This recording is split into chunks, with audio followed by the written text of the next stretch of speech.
प्रत्येक गणमाध्यम संस्था कौनसी ना कौनसी राजनीतिक दल द्वारा परिचालित सेठारे कार्यरत सांबादिक माने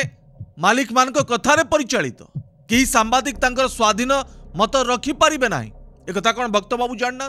ना भक्त बाबू को बुझेबा पड़ो जदि भक्त बाबूंकर साहस अच्छी जो माने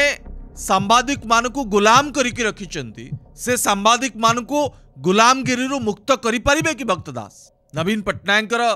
जो मीडिया हाउस अच्छी बिजु जनता दलर नंदी घोष सकाळ सेठारे कार्यरत थिबा सांबादिक मान को भक्त बाबू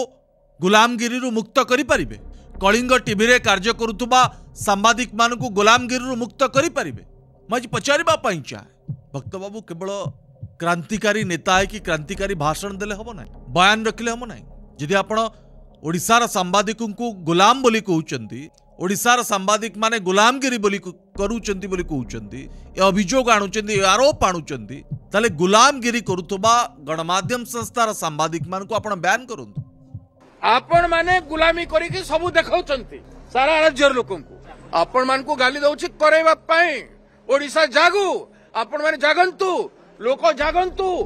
जे भूल कहूँ प्रश्न पचारतु जेड़े बड़ नेता मो हुए मत पचारतु।